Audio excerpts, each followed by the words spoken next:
Pakistan happy Independence Day. So I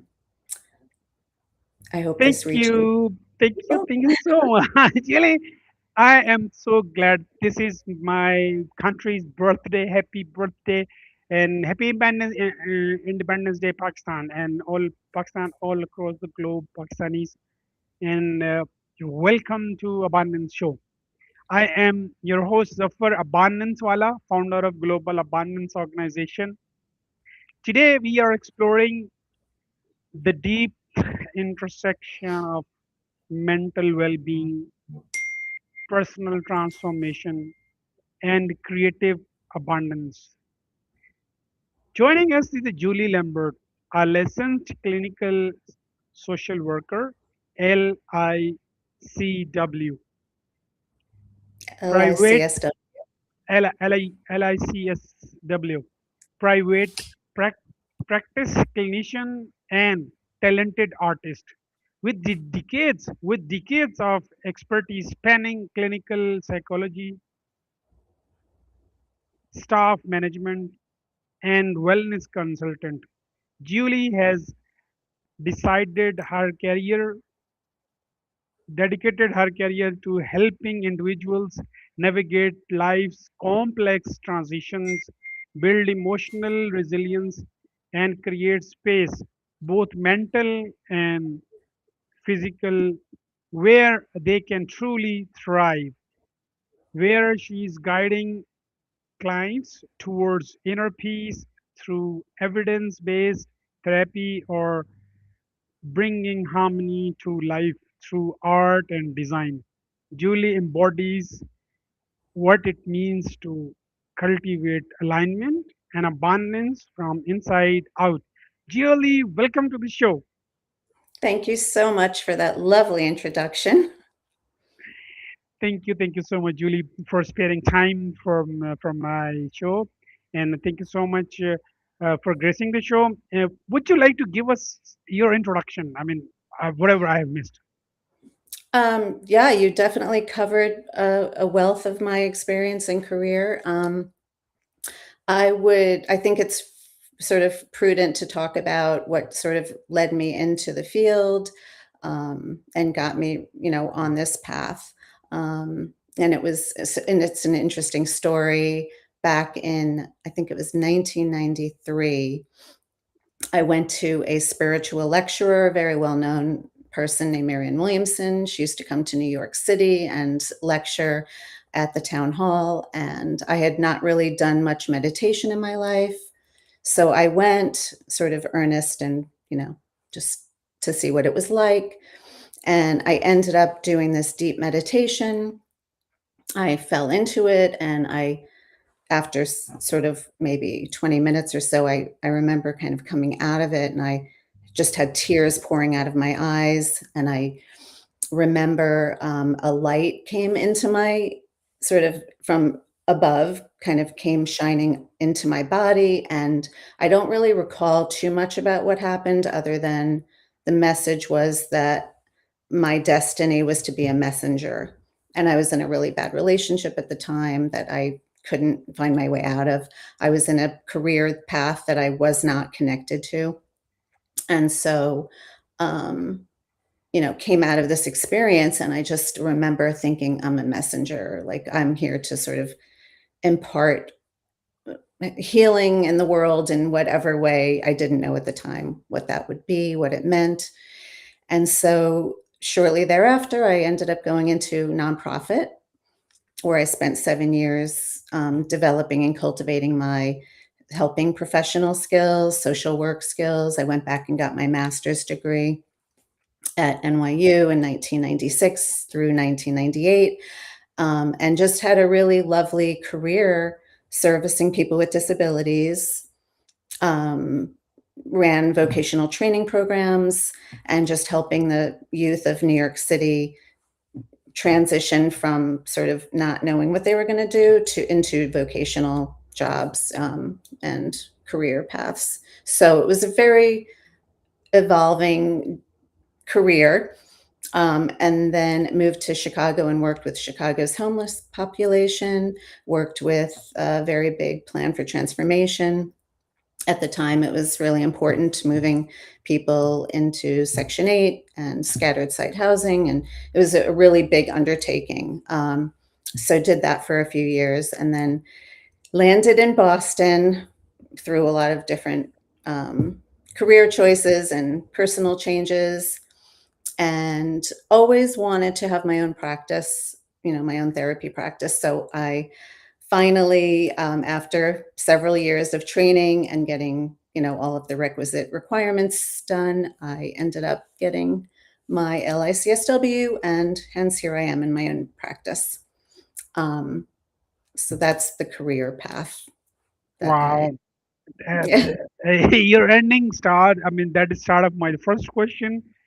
Yuli, you recently launched your own private therapy practice to provide personalized, compassionate career care. Many people dream of taking that leap to align their work with their true values, but fear Mhm. holds them back. What psychological tools or shift in mindset can help someone move from hesitation into their own personal power and abundance? Great question. I think there's a recognition of one's limitations and one's strengths. And I think that, we have to try on a daily basis to align our mind, heart, body, soul. And I think that when we are in full alignment and consciousness with intention, I think that we can tap into a greater power within ourselves. I think people hear old tapes, our unconscious is 97% and our consciousness is 3% of how we think. And when we think about that, we really want to get our unconscious to be more conscious. We want to get our, deep seated thought processes, things that are faulty or distorted from early experiences and messages and the world and anxiety and all of the different things that play out in people. We want to bring that to more of a conscious state.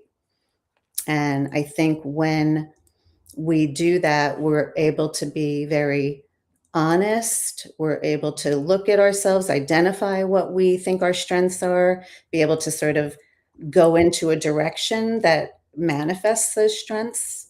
And it is daily work. And it's through meditation, it's through being mindful, it's through recognizing the old patterns of thinking that may have served us when we were young, but don't no longer serve us as adults. And I think it's through all of that that we are able to come to a place to be who we're supposed to be. Okay, thank you so much. How about like we when we are young, we are free mind, and as a small kid, we keep asking our parents first this how it works, or with our curiosity then do not have the limit.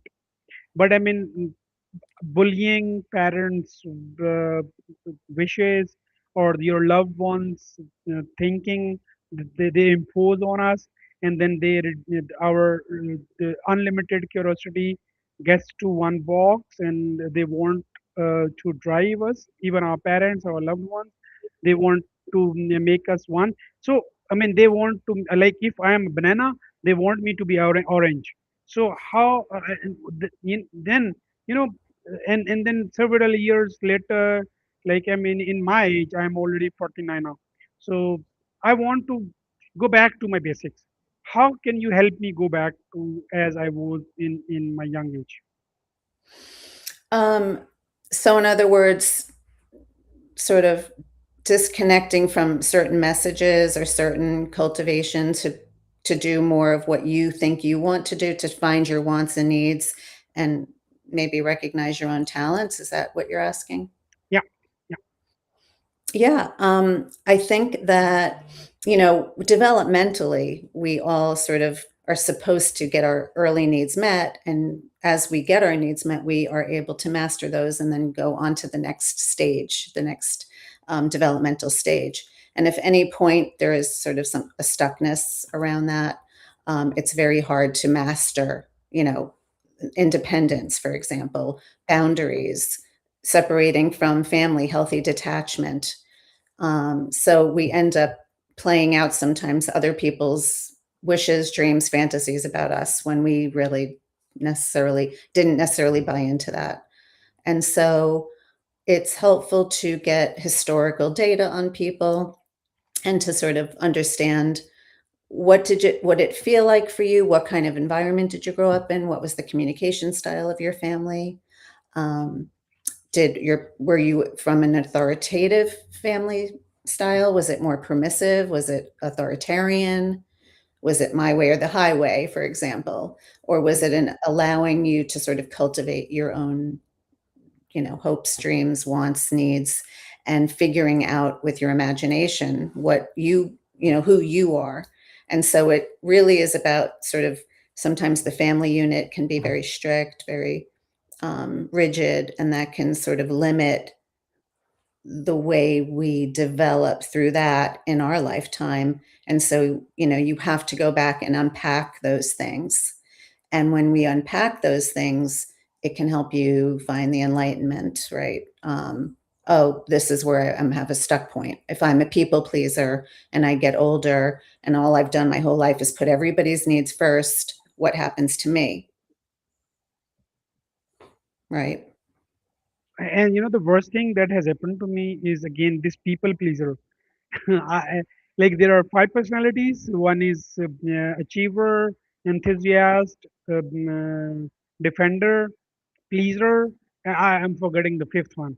But I've got my thumb scans and 10 fingers scan.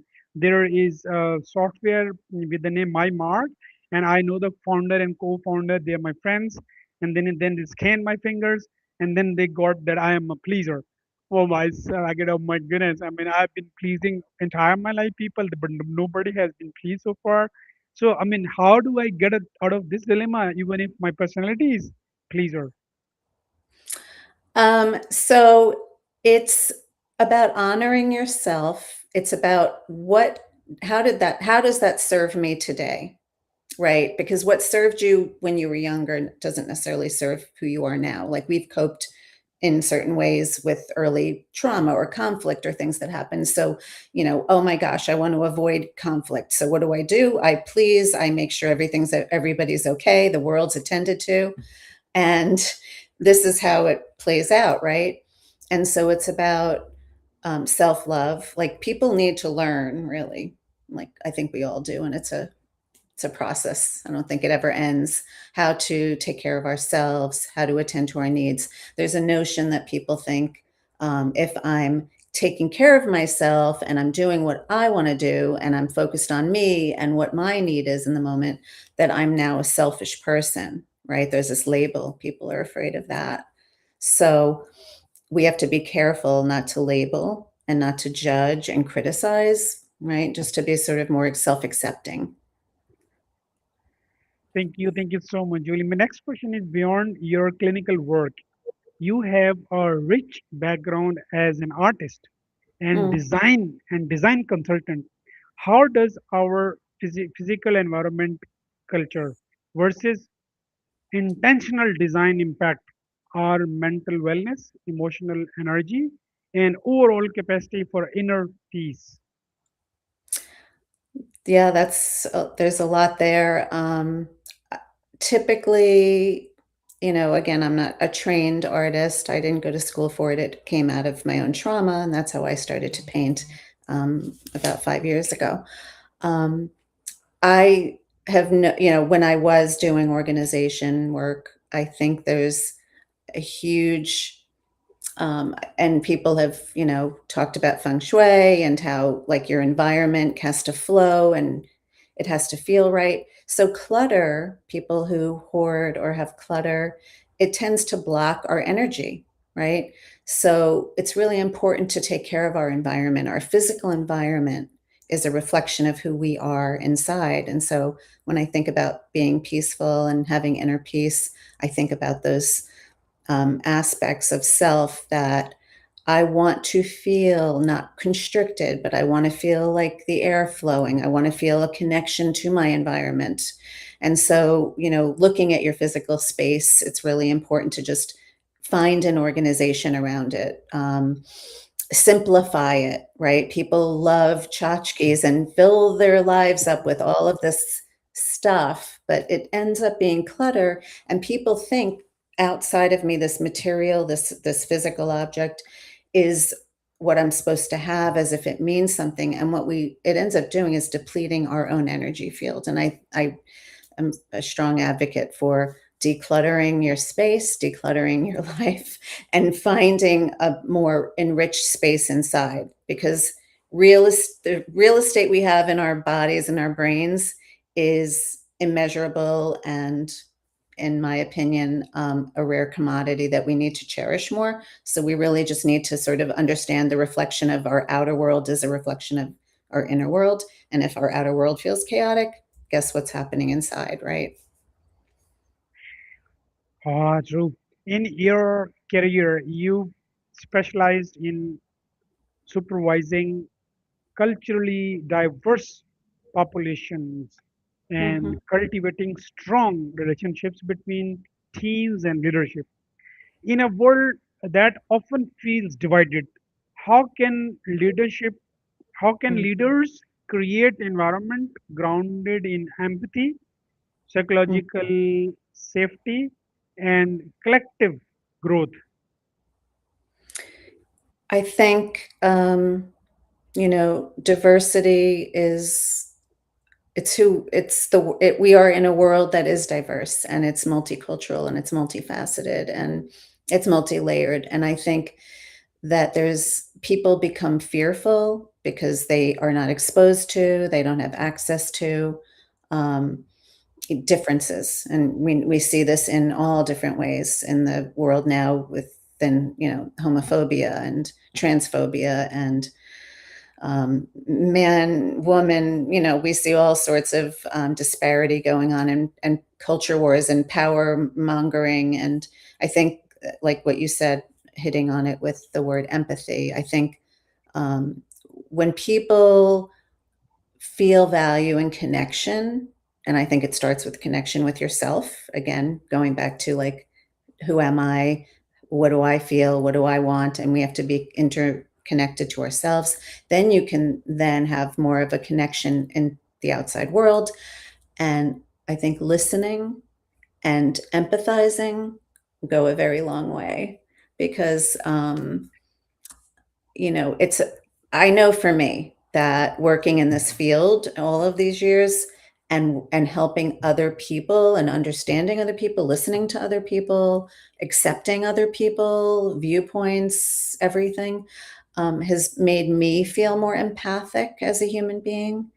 And so I think that that would go a long way with the leadership in the world that if we could have more leadership that is more sensitive to people and to feeling that empathy versus having a certain pedigree that ends up going into power or a certain resume. I think that we should be electing people who are lovely, and I can name a few that are just recently elected in my own country that have made really broke ground in the progressive mentality. And so I hope that that catches wind and creates more of that.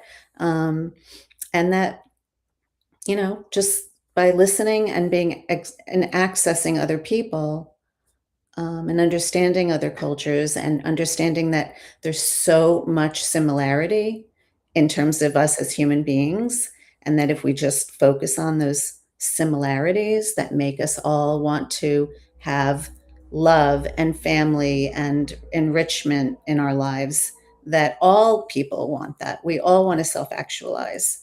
And so I think that it's just a matter of maybe opening ourselves up more to other people and not feeling this fear that ends up coming in, seeping in, because the fear is what stops everything from happening. And it sort of constricts the level of global and community and, you know, connectivity.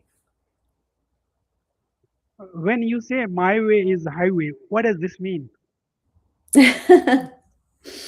My way or the highway is a very unifocused person. It's like if you don't see it my way, then you're going to have consequences. So, it's it's more sort of selfish, I guess you could say. Oh, okay. It's now the question is on navigating toxic environmental and self-worth. Workplace culture and toxic settings can heavily deplete a person's sense of worth and well-being. From a clinician's perspective, how can individuals protect their emotional state, recognize when they are being undervalued, and strategically build an exit plan towards a healthier life? Can you repeat the last couple of things you asked? I can go again. I mean, it's about workplace culture and Mhm. toxic settings can heavily Mm, deplete a person's sense of worth and well-being. From a mm. clinician's perspective, how can individuals protect their emotional state, recognize when they are being undervalued, and strategically build an exit plan towards healthier lives? Yeah, thank you. It just kind of broke up a little when you were talking before, so thank you. Um, I think, toxic I mean, luckily now the world is working as more hybrid settings, which is nice because people have their own environments they create. I think that it's so important to feel value in your work and where you work. And in fact, in my old nonprofit position, we were trained to, above everything else, value our staff and value what people brought to the table. And so I know it's funny to have to be trained on this, but this is what leadership needs is to understand how to value people and to recognize people's strengths and to build on those strengths. And um, so ideally, that's the kind of, participatory management you want to always work in. That's not always the case. And so if an environment is toxic, I mean, I think it's really important for people to speak up for themselves and understand that speaking up for yourself and being assertive doesn't mean you're going to get in trouble. But really calling the attention to somebody else, especially maybe a higher up or so on, a manager, and being comfortable to, again, have a conflict that arises and being comfortable to sort of lean into the conflict and being able to be an advocate for self, right? It speaks to advocacy on so many other levels on a broad scale. So I think just being able to be an advocate in any environment, especially a toxic work environment. And sometimes people do have to make the decision, a very hard decision at the end of the day, if nothing's changed, to move on and find something that feels better. Very true. At the Global Abundance Organization, we believe abundance isn't just about financial wealth, it's about emotional wellness, Mm. richness, and living with purpose. Throughout your unique lens as both clinician and as an artist, what does living an abundant life means to you? Mm. I would say it's about living with intention and, again, being, very connected and self-aware and reflective. And when you have those qualities that you practice on a daily basis, that you're able to sort of go inward and to tap into again, your subconscious mind and to sort of align yourself on a daily basis, I think you are more apt to be able to recognize um, the feeling of abundance and appreciation and gratitude and inner peace, which is what we're all seeking. And so one of the outlets that I use personally is painting. Everybody in the world is an artist. I never knew or really understood this before. But everybody's an artist, and we just have different ways that we manifest it, whether it's musically or through crafts or other avenues, theatrical, so on and so forth. We all have an inner artist, and I think, when we are coming from a place of not feeling criticized or critical of self or judgmental or being judged or fear of all of that, we can allow the right brain, the right hemisphere to sort of be unlocked. And that unlocking is when the magic has happened for me personally, and I've seen it within other people. So it's just about like we all sort of live in this left brain, especially with social media and mass media in the world and the messages and the constant bombardments of stimulus. It's so important to like have the quiet time because that's where abundance can take hold. And once you're in your abundance, you feel like for me it's I'm enough. It starts again within. I'm enough, therefore I can I have so much more to impart, and then it reaches more people, and that's where the work comes in that I do, and once that feeds on itself, it just kind of keeps going, and it's a compounding effect, and all of a sudden you become a change maker like yourself, so Oh, really? mm. How it feels to you, Global Abundance Organization, and what it could be? I mean, if you were the founder, or if you were the decision maker, or you were in the driving position, how would you like Global Abundance Organization to be? We are it's an unprecedented time, at least in my lifetime. We have a lot of sickness in the world. There's a lot of we've gone backwards in many ways. There's a lot of pain and violence and trauma and, war and repression, and we are not going forward. We've taken a step back. And what I'd like to see is are more change makers in the world that reflect who the people are, and to, you know, be able to sort of um, align with big ticket missions, like, 3 to 5 very important messages in the world that have to do with healing and helping and and equality and freedom. And I think that can all only be achieved by having empathy within the people who are leaders and are able to tap into and listen to and understand that individuals out there need, right? We all have needs, and to have a humanity about ourselves. And the humanity seems to be lost because of things like greed and money and power. And those are themes that we're seeing more now than we've ever seen in such grand ways. I mean, it's grandiosity and it's over the top. And there shouldn't be a trillionaire in the world when there's a homeless person in the world.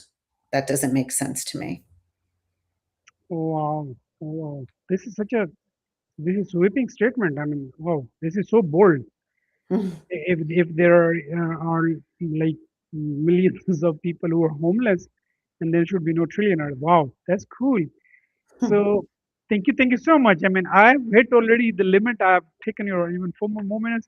Lastly, if you can get us a message to the globe.